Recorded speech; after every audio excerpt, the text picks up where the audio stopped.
Hi, today I'm going to teach you how to roll a coil, and then we're going to use these coils to create a coil bowl.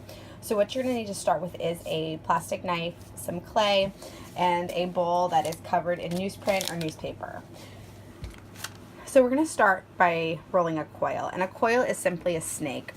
If you look at the diagram in front of you, you'll see that I'm going to have you roll it so that you're rolling only on your fingertips, not on your palm of your hand.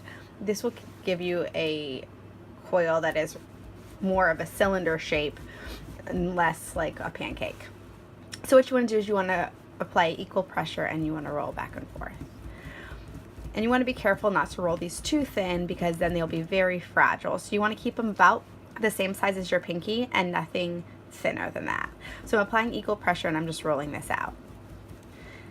And you'll see that it'll start to get longer.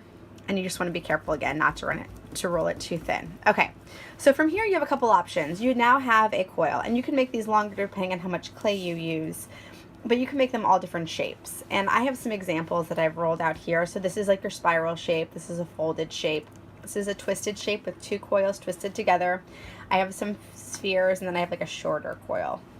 You can use these or you could create your own. But once you have some coils rolled, what you're going to do is you're going to take your bowl, you're going to place it in front of you, and then you're going to start by placing these coils in your bowl. And what you want to do after you place these coils in is smooth out the back. So you're going to smooth out the surface that shows the lines. Okay, just like this. And we're going to keep doing this around and around and around until we have the entire bowl covered in different size coils. The inside will be smooth, the interior will be smooth, and the exterior will actually show your coil. So once you get started, you don't want to be flipping it back and forth. So what you can do next is you can take another coil and you can wrap it. It's really nice if you create a pattern or have some kind of design before you start. If you want to draw it out, you can. But what I'm doing is I'm just rubbing these two together. If you start to get elephant skin where your clay looks dry and cracky, just dip your finger in water and smooth it out. Let's see.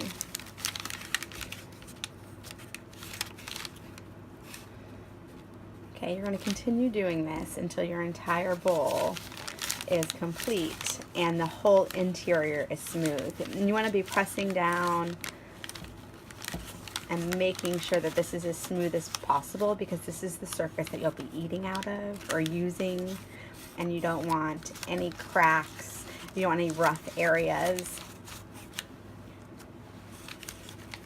After I do this one, I'm going to show you what it looks like on the other side.